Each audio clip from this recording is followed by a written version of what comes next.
राजकुमारी मधुलिका इस वर्ष 16 साल की होने वाली थी। बड़े उत्साह से वो अपने जन्मदिन की प्रतीक्षा कर रही थी। उसे अच्छी तरह से याद है कि उसकी माँ ने कहा था कि उसके 16वें जन्मदिन पर परीलोक से परियां उसको आशीर्वाद देने आएंगी। एक दिन, माँ, परियां मुझे क्यों आशीर्वाद देने आएंगी? दरअसल राजकुमार के पैदा होने के 7 साल बाद भी हमारे यहाँ कोई संतान नहीं हुई। राजकुमार को बहुत शौक था कि उनकी एक बहन हो। हम भी एक बेटी चाहते थे। उन्हीं दिनों एक साधु महात्मा आए जो बहुत ज्ञानी थे। जब हमने उनसे अपनी इच्छा बताई, तुम्हारे भाग्य में 2 पुत्रियों का योग है। जब तुम पैदा हुई तब हमने उन्हें निमंत्रण भेजा था। हम जानना चाहते थे कि हमारी दूसरी पुत्री कहाँ है, पर वो हिमालय में तपस्या के लिए चले गए थे। हमने परीलोक की परियों को भी निमंत्रण किया था। वो तुम्हें आशीर्वाद देने आ भी रही थी, परंतु रास्ते में ही तालाब के किनारे उन्हें एक अनाथ नवजात नन्ही परी बड़ी ही असहाय अवस्था में मिल गई थी। तब से उन लोगों ने हमारे राज्य में आना छोड़ दिया था। पर माँ, इसमें हमारे राज्य का क्या कसूर था? क्योंकि वो नन्ही परी उन्हें हमारे ही राज्य में मिली थी। तब उन्हें लगा था कि ये गुनाह हमारे राज्य के ही किसी इंसान का है, जिसने पैदा होते ही उस नन्ही परी को तालाब के किनारे छोड़ दिया। लेकिन 16वें जन्मदिन पर क्या उनका क्रोध समाप्त हो गया? हाँ, क्योंकि वो लोग उस बच्ची से बहुत प्यार करने लगी थी। तभी उन्होंने संदेश भिजवाया था। माँ, क्या वो लोग उस अनाथ परी को भी लेकर आएंगी? मुझे नहीं पता, पर अब तुम जाकर तैयार हो जाओ। एक बात का ध्यान रखना कि किसी को भी इस बात की भनक नहीं लगनी चाहिए कि परियां हमारे महल में आ रही है। राजकुमारी मधुलिका तैयार होने चली गई। सारी तैयारियां हो गई थी। रानी ने पहले ही आदेश दे दिया था कि राजकुमारी जन्मोत्सव के समय कोई बाहर की अतिथि, दास दासी या कर्मचारी छत पर नहीं जाएगा। जन्मोत्सव के बाद दूसरे कक्ष में हम सभी लोग खुद ब खुद आ जाएंगे, जहां अतिथि पहले से ही विराजमान होंगे। अतिथियों की खातिरदारी में कोई कमी नहीं होनी चाहिए। महल की छत भी विभिन्न प्रकार के फूलों से सुसज्जित थी। खुशबू से आसपास का माहौल भी मनमोहक हो गया था। राजा, रानी और मधुलिका छत के ऊपर ही प्रतीक्षा कर रहे थे। तभी आकाश में उड़न खटोले की आवाज गूंज उठी और उनके महल की छत पर उड़न खटोला उतर गया। आइए परी रानी, आइए। परियां उड़न खटोले से उतरकर सीधी राजकुमारी मधुलिका के पास आई। अरे राजकुमारी तो बिल्कुल माधवी परी के जैसी है, ऐसा कैसे हो सकता है? रानी भी आश्चर्य से माधवी परी को देख रही थी। राजकुमारी निहारिका, तुम मेरी बहन हो क्या? पर मैं तो परी हूँ, तुम्हारे पंख कहाँ है? मुझे कुछ भी नहीं पता। परी रानी, आप लोग राजकुमारी को आशीर्वाद दीजिए। इस बात का तो पता हम खुद लगा कर छोड़ेंगे। हमारी राजकुमारी जब पैदा हुई थी, उन्हीं दिनों हमारे राज्य में दीमा राक्षस का आतंक फैला हुआ था और वो अधिकतर नवजात शिशुओं को अपना शिकार बनाता था। इसी डर में से मैं अचेत हो गई थी। हो सकता है उसी समय किसी ने कोई षड्यंत्र किया हो। क्या ये भी हो सकता है कि राजकुमारी मधुलिका मेरी बहन हो? कुछ समझ में नहीं आ रहा है। आओ, हम सब मधुलिका को आशीर्वाद देकर परीलोक चलते हैं। इन लोगों को आने वाले अतिथियों को भी तो देखना होगा ना। परियां राजकुमारी को आशीर्वाद देकर चली गई। सब लोग नीचे आ गए, जहां राजकुमारी के जन्मोत्सव का उत्सव मनाया जाना था। राजा रानी ने राजकुमारी मधुलिका के साथ सभी अतिथियों का अभिवादन किया। अतिथियों में वही साधु महाराज भी आए थे, जिनके आशीर्वाद से मधुलिका पैदा हुई थी। राजन, पिछले 8 वर्षों से राजकुमारी का जन्मोत्सव नहीं मनाया गया। इस बार कोई विशेष बात है क्या? वो दरअसल हमारी राजकुमारी की इच्छा थी कि इस बार उनका जन्मदिन बड़ी धूमधाम से मनाया जाए। जब से उन्होंने होश संभाला था, उन्हें लगता था कि जन्मोत्सव पर उत्सव मनाने से अच्छा है कि हम उतना ही पैसे किसी गरीब को दे दे। राजकुमारी मधुलिका की सोच तो बहुत अच्छी है, बहुत खुश रहेंगी। राजकुमारी मधुलिका की एक जुड़वा बहन भी थी, वो कहाँ है? क्या कह रहे हैं महाराज? हमारी तो सिर्फ मधुलिका ही पैदा हुई थी। ना, ऐसा तो हो नहीं सकता। मैंने रानी को 2 बेटियों का आशीर्वाद दिया था और दोनों बेटियां पैदा भी हुई थी। आखिर आपकी बच्ची गई कहाँ? पता लगाइए। राजा रानी ये सुनकर हैरान रह गए। ठीक है प्रभु, हम इसका पता लगा कर ही रहेंगे। आज का उत्सव समाप्त हो जाए बस। उत्सव समाप्त हो गया था। परियां भी परीलोक पहुंच चुकी थी। रानी परी, वो राजकुमारी बिल्कुल मेरे जैसे कैसे हो सकती है? हम तो तुम्हें अनाथ समझकर ही ले आए थे। ये एक संयोग भी हो सकता है। जाओ, तुम आराम करो। महारानी, आपको याद है जब राजकुमारी का जन्म हुआ था तब कौन सा दासी आपके पास थी? हाँ हाँ, मैं उसे कैसे भूल सकती हूँ। उसने राजकुमारी के होने के बाद हमारी बहुत सेवा की थी। अब तो वो बहुत बूढ़ी हो गई है। अगर इस समस्या से पर्दा उठाना है तो उसके पास चलना होगा या उसे बुलाना होगा। मगर मैंने सुना है कि वो बहुत ही असहाय अवस्था में पड़ी है। मैं अक्सर उसके लिए कुछ खाने पीने का सामान और पैसे भिजवा दिया करती हूँ।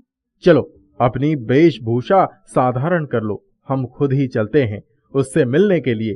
राजा रानी जब उस दासी के घर गए तो वो तख्त पर लेटी थी। उनको देखते ही उठकर बैठ गई। महारानी, आप यहाँ कैसे? तुमसे कुछ सवाल पूछने हैं। नहीं राजन, आप मुझसे कुछ मत पूछिए। मैं अपने ही कर्मों के फल का भुगतान कर रही हूँ। मतलब साफ साफ कहो। आपको याद होगा, जिस रात महारानी को राजकुमारी पैदा हुई थी, उसी रात आपके मंत्री जी की पत्नी को भी प्रसव पीड़ा हुई थी। पता नहीं, आगे बोलो। आपके मंत्री ने मुझसे कहा था कि महारानी की होने वाली औलाद उनको दे दूं, ताकि उनकी सूनी कोख हरी हो जाए। और आपको खबर कर दूं कि बच्चा मरा हुआ पैदा हुआ था। मरे हुए बच्चे को कौन देखेगा? सब अपने दुख में ही गमगीन होंगे। मेरी मती मारी गई थी क्योंकि उसने मुझे मेरे बेटे को मार डालने की धमकी दी थी। फिर क्या हुआ, जल्दी बताओ। जब राजकुमारी पैदा हुई, उसके 3 मिनट बाद ही एक और बच्चे ने जन्म लिया, लेकिन वो कुछ अजीब सी थी। उसकी बाहों के पास पक्षियों जैसे पंख थे। मैं घबरा गई, पर मुझे शायद मौका मिल गया था। रानी बेहोश पड़ी थी। मैंने बच्ची को आंचल में लपेटा और तालाब के किनारे रखकर पेड़ के पीछे छिप गई। मंत्री ने कहा था वो वही रहेगा। क्या वो मंत्री बच्चे को ले गया?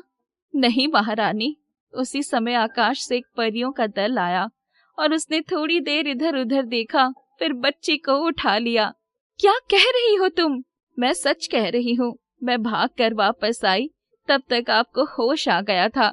इस अपराध को छुपाने के लिए मैं राजकुमारी मधुलिका को जी जान से प्यार करती थी, पर पाप तो पाप ही होता है ना। अब उसी पाप की सजा भुगत रही हूँ। मंत्री ने क्या किया? वो क्या करते, उसने आने में देर कर दी थी। वो तो परियों को देखते ही जड़ हो गया था। बाद में आप सबको पता है कि वो पागल हो गया था।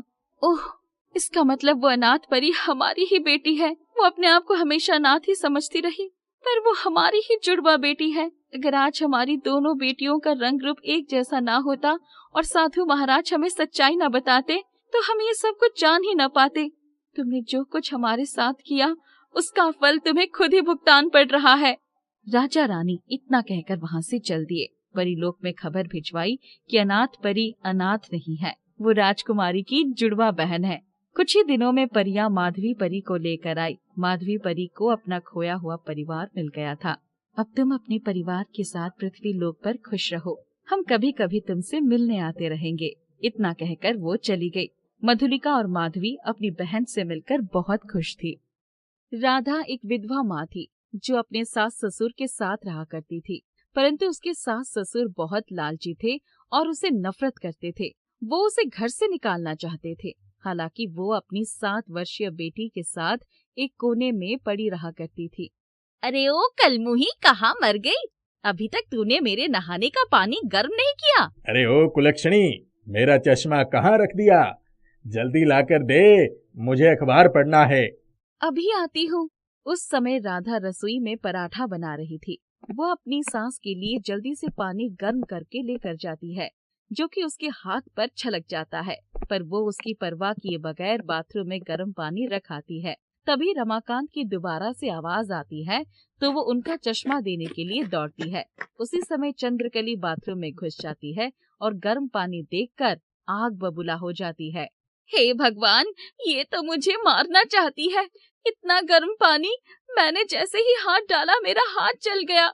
ये तो चाहती है कि मैं मर जाऊं और सारी प्रॉपर्टी इसके हाथ में आ जाए। ना जाने ध्यान कहाँ रहता है इसका।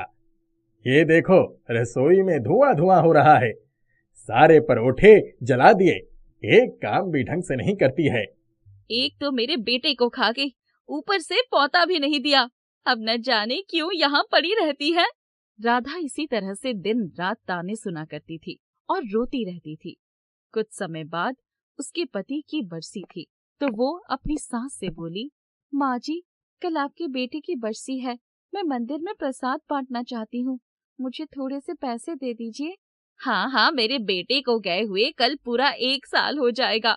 जा मंदिर चली जा, ये ले थोड़े से पैसे। राधा अपनी छोटी सी बेटी को लेकर मंदिर चली जाती है। मंदिर जाते समय पिंकी को एक आइसक्रीम वाला दिखता है। वो आइसक्रीम खाने की जिद करने लगती है। माँ, मुझे आइसक्रीम खानी है, आप मुझे कभी आइसक्रीम नहीं खिलाती। बेटा, मेरे पास इतने पैसे कहाँ हैं जो मैं तुझे आइसक्रीम खिलाऊं? सबकी मम्मियाँ उनको इतनी सारी आइसक्रीम खिलाती है। दादी माँ ने आपको इतने सारे पैसे दिए हैं, उसमें से एक आइसक्रीम खिला दोगी तो क्या हो जाएगा? अच्छा ठीक है, जिद मत करो, खिलाती हूँ। अगर पापा होते तो वो मुझे एक बार कहने पर आइसक्रीम खिला देते, पर आप हो कि मुझे कभी आइसक्रीम ही नहीं खिलाती। राधा को बहुत बुरा लगा। वो पहले मंदिर में प्रसाद बांटती है, उसके बाद उसमें से कुछ पैसे बचाकर पिंकी को आइसक्रीम खिलाती है। तभी चंद्रकली भी वहाँ आ जाती है और दोनों माँ बेटी को आइसक्रीम खाते देखकर आग बबूला हो जाती है और उनसे कहती है, थोड़े से जो पैसे मैंने अपने बेटे की आत्मा की शांति के लिए दी थी, वो भी तुझसे बर्दाश्त नहीं हुए। उन पैसों से तू आइसक्रीम खा रही है? हाँ, तुझे तो बहाना चाहिए ना। माँ जी, पिंकी का बहुत मन था आइसक्रीम खाने का, इसलिए पिंकी के कहने पर प्रसाद में से थोड़े से पैसे बचा लिए और बच्चे का मन रखने के लिए उसको आइसक्रीम खिला दी। बच्चा तो बहाना है, खुद की जीभ चटोर मार रही होगी। सोचा होगा मैं थोड़ा घर से निकली हूँ तो अपनी जीभ के स्वाद को बढ़ा लेती हूँ, है ना? उस दिन चंद्रकली उन्हें अपने घर में नहीं घुसने देती और उन्हें धक्का मारकर वहाँ से भगा देती है। वो दोनों रोती हुई अपने नसीब को कोसती हुई जंगल की ओर चल पड़ती है। जंगल पहुंचकर वो एक पेड़ के नीचे बैठ जाती है। थोड़ी देर बाद उन्हें एक खरगोश दिखाई देता है, जिसकी कमर पर एक कुब्बड़ होता है। माँ, ये खरगोश तो बहुत अजीब है, इसकी कमर पर तो बहुत बड़ा फोड़ा है। मैं जानता हूँ तुम दोनों बहुत अच्छी हो और तुम मेरी मदद कर सकती हो। तुम बोलने वाले खरगोश हो? हाँ, मैं बोलने वाला खरगोश हूँ, पर जो सच्चे दिल वाला होगा वही मेरी आवाज सुनेगा और वो मेरी मदद करेगा, इसीलिए मैं तुम्हारे सामने आया हूँ। हम तुम्हारी मदद कैसे कर सकते हैं? इस जंगल में नीली नदी के पास एक खेत है जहाँ पर एक सुनहरी गाजर है। अगर तुम वो लाकर मुझे दे दो तो उसे खाकर मैं अपनी इस बीमारी से निजात पा सकता हूँ। ठीक है, हम अभी तुम्हारे लिए वो सुनहरी गाजर लेकर आते हैं। राधा और पिंकी नीली नदी के पास पहुंच जाती है, जहाँ पर एक सुनहरी गाजर बीचों बीच चमक रही होती है। राधा जैसे ही उस खेत में अपना पैर रखती है तो उसको जोरदार झटका लगता है और वो पीछे की तरफ जाकर गिर जाती है। तभी खेत में से आवाज आती है, इस खेत में तुम तभी कदम रख सकती हो जब मेरी एक पहेली का जवाब दोगी।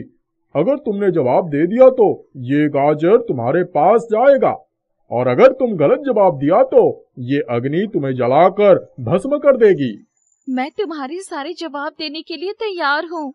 तो सुनो, मैं कौन हूँ जो एक आदमी को 2 बना देता है? राधा सोच में पड़ जाती है। तभी पिंकी उसके कान में उसका जवाब बताती है।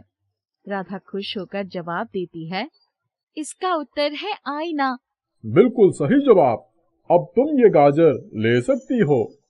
राधा खुशी खुशी उस सुनहरी गाजर को लेकर खरगोश के पास पहुंचती है।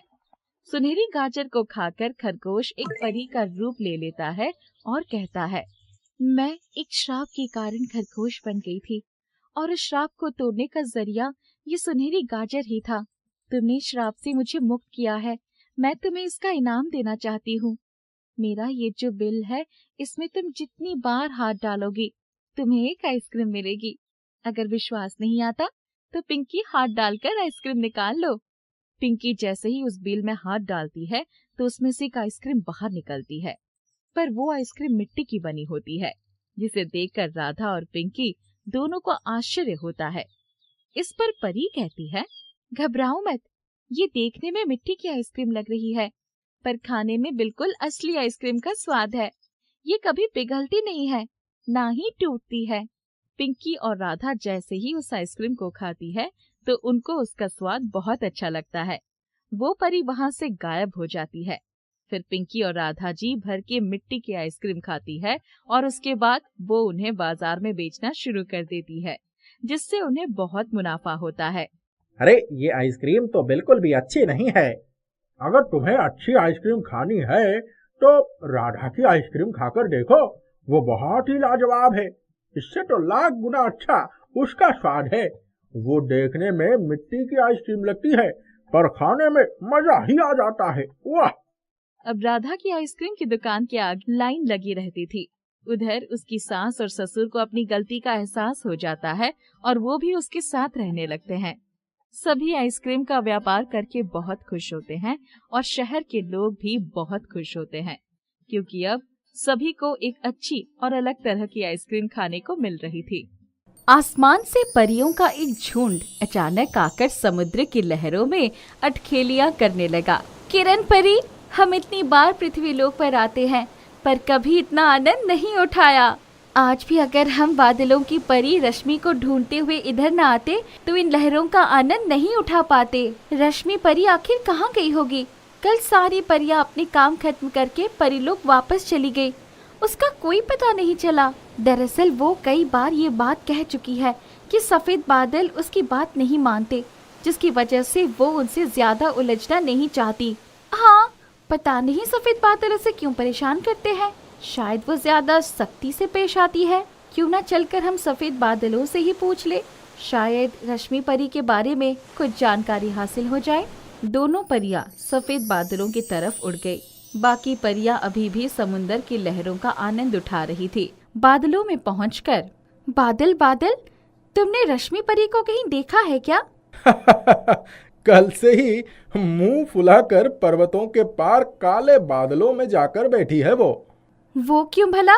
कल भरे हुए बादलों के साथ हमें धरती पर बरसना था और रश्मि परी चाहती थी कि हम समंदर में बरसे। इसी बात से नाराज होकर वो काले बादलों में चली गई।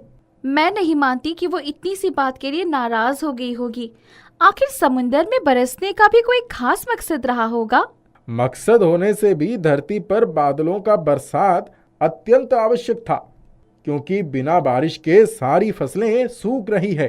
किसान परेशान थे, इसीलिए कभी कभी हमें अपनी मर्जी भी करनी होती है और रश्मि परी ये सब नहीं समझती। आप रानी परी से कहकर बादलों के लिए किसी अनुभवी परी की नियुक्ति करवाइए। तुम कह रहे हो तो मैं अवश्य बात करूंगी। अभी तो हमें रश्मि को ढूंढना आवश्यक है। इतना कहकर दोनों परियां पर्वतों के पार काले बादलों की खोज में चल पड़ी। बहुत देर तक उड़ते रहने के बाद उन्हें काले बादलों का टुकड़ा दिखाई पड़ा। वो देखो, काले बादल, वो अवश्य इसी जगह होगी। दोनों परियां बादलों में पहुंची तो रश्मि परी कुछ बच्चों के साथ खेल रही थी। रश्मि, तुम यहाँ क्या कर रही हो? सारे परीलोक में तुम्हें ढूंढा जा रहा है और तुम बच्चों के साथ मस्ती कर रही हो। मुझे बादलों की परी बनना स्वीकार नहीं है। वो मेरी बात ही नहीं मानते, तो मेरा बादलों की परी रहने का क्या मतलब है? हुआ क्या? तुम्हें क्या परेशानी है? बादलों से नाराज होकर यहाँ बैठ गई हो? देखो, ये छोटे छोटे बच्चे समुंदर के किनारे खेल रहे थे। अचानक ये समुंदर के अंदर जाने लगे। तभी मैंने सफेद बादल के एक टुकड़े को आदेश दिया कि समुंदर के ऊपर बरस जाओ, जिससे बच्चों का ध्यान भटक जाए और ये वापस आ जाए। पर बादल नहीं माना। क्या कहा उसने? उसने कहा कि सूखी फसलों के लिए बारिश अधिक आवश्यक है, इसलिए वो पहले धरती पर बरसेगा। आज तो फैसला होकर रहेगा। जहाँ बच्चों के जीवन मृत्यु का मामला है, वहाँ बरसना ज्यादा आवश्यक है। इन बादलों की शिकायत रानी परी से करनी पड़ेगी। तुम हमारे साथ आओ। पर ये बच्चे हैं किसके? मुझे नहीं पता, पर रात तक इन्हें लेने कोई नहीं आया, तब मैं इन सबको लेकर यहाँ आ गई। चलो एक बार समुंदर के किनारे चलकर देखते हैं, शायद इन बच्चों के माता पिता इन्हें ढूंढ रहे हो। सब मिलकर समुंदर के किनारे आए तो अपने बच्चे को ढूंढते हुए सभी बच्चों के माता पिता बिलख रहे थे। आप लोग क्यों रो रहे हो? हमारे बच्चे कल समंदर में डूब गए शायद। हम थोड़ी देर के लिए उनके लिए कुछ खाना लेने गए थे, इतनी देर में ही बच्चे समंदर में डूब गए। ओहो, आप लोग यहीं रुकिए, मैं अभी आई। रश्मि परी जल्दी से सब बच्चों को लेकर समुंदर के किनारे आ गई। ये बच्चे आप लोगों के ही है? हाँ हाँ, यही है। सब एक दूसरे से लिपट कर रोने लगे। अब हमें यहाँ से चलना चाहिए, चलकर बादलों से बात करनी होगी। रश्मि परी का मकसद सही था, फिर बादल कैसे मनमानी कर सकते हैं? आज रश्मि परी के कारण ही इन बच्चों की जिंदगी बची है। फसलों को पानी थोड़ी देर बाद भी दिया जा सकता था। 3 परियां सफेद बादलों के पास पहुंच गई। आ गई तुम लोग, मुझे पता था कि तुम लोग आओगे। तुम्हें अपनी गलती का एहसास हो गया ना? बिल्कुल नहीं, मैं गलत हो ही नहीं सकता। हमारा काम धरती को स्वस्थ श्यामल बनाए रखना है, ना कि लोगों की जिंदगी बचाना है, वो भी ऐसे बच्चे जिनके माता पिता को उनकी चिंता ही नहीं है। नहीं, हम तुम्हारे साथ सहमत नहीं हैं। प्रकृति का काम ही है परोपकार करना।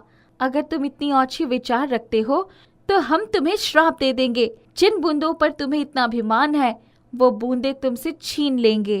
नहीं नहीं परी रानी, ऐसा अभिशाप मत देना। रश्मि परी ने तुमसे कहा था समुंदर पर बारिश करने के लिए, पर तुम नहीं माने। ऐसा पहले भी कई बार हो चुका है। आगे से अगर ऐसा हुआ तो तुम स्वयं इन सब के जिम्मेदार होगे। इन्हें बादलों को हर जगह भेजने और उनसे काम लेने के लिए यहाँ नियुक्त किया गया है। रश्मि परी, हमें क्षमा कर दो। मैं आपको विश्वास दिलाता हूँ कि आगे से ऐसा नहीं होगा। आप जहाँ कहेंगी हम वहीं बरसेंगे। हम भूल गए थे कि हमारा अपना कोई अस्तित्व नहीं है। जब तक पानी की बूंदें नहीं होंगी हमारी कोई हैसियत नहीं है। इतने में काले बादल भी उमड़ते घुमड़ते आ गए। अरे, यहाँ तो परियों और बादलों के बीच कोई गंभीर वार्तालाप चल रहा है, मुझे देखना चाहिए। क्या हुआ दोस्त? आखिर आज गिर ही गए। तुमको कितनी बार मना किया था कि बादलों की परी से मत उलझो। वो बहुत ही दयालु और समझदार हैं, उनका निर्णय हमेशा सही होता है। पर तुम अभी नए जमाने के बादल हो ना, गरजने, कड़कने और मनमानी करके बिजली गिराने को ही अपना मुख्य काम समझते हो। यार, जले पे नमक मत छिड़को। मैंने अपनी गलती मान ली है, अब क्यों मेरी शिकायत लगा रहे हो? अरे, इसीलिए कहा जाता है कि बड़े बूढ़ों की बात हमेशा माननी चाहिए। वो भले पुराने ज़माने के हैं, पर उनका अनुभव नए लोगों से भी बहुत ज़्यादा है। पर तुम्हारे जैसे लोग उस अनुभव से फ़ायदा उठाने के बजाय उनका मजाक ही उड़ाते हो। माफ़ कर दो, तुम भी हमें माफ़ कर दो। अब मैं समझ गया हूँ, आगे से ऐसा नहीं होगा। रश्मि परी जो कहेगी वही होगा। परियों ने सफेद बादल को धन्यवाद किया और नीले समुंदर की तरफ उड़ गई। आओ रश्मि, थोड़ी देर तुम भी समुंदर की लहरों का आनंद उठाओ। आज हमने तुम्हें ढूंढते ढूंढते इस समुंदर में खूब मजे लिए। तुम्हें पता है, समुंदर में परियों का इस तरह अटखेलिया करना कभी कभी बहुत ही खतरनाक हो सकता है। अब हमें डराओ मत रश्मि, जल्दी बताओ कैसा खतरा हो सकता है? समुंदर में अक्सर मछुआरे मछलियां पकड़ने के लिए जाल डाल कर रखते हैं। कभी कभी वही जाल हमारे लिए घातक बन जाता है। एक बार हमारे पंख उसमें फंस जाए तो हम उलझते ही चले जाते हैं। आओ आओ, अगर ऐसा हुआ तो मैं समुंदर की परी किस दिन काम में आऊंगी। चलो सब लोग लहरों में खेलते हैं। सभी परियां लहरों के साथ खेलने लगी। तभी आसमान काले मेघों से घिर गया और थोड़ी ही देर में घनघोर बारिश होने लगी। परियां भीगते हुए समुंदर में खेलती रही। आज से पहले कभी इतना मजा नहीं आया था, पर हमें जल्दी से जल्दी परी लोग भी पहुंचना होगा। कहीं तूफान आ गया तो हम आज यही फंस जाएंगे। सभी परियां बाहर आई और बारिश में ही आसमान की तरफ उड़ गई। आज बादलों की परी बहुत खुश थी। एक तो उसने बच्चों की जान बचाई थी, दूसरे सफेद बादल से उसका समझौता हो गया था।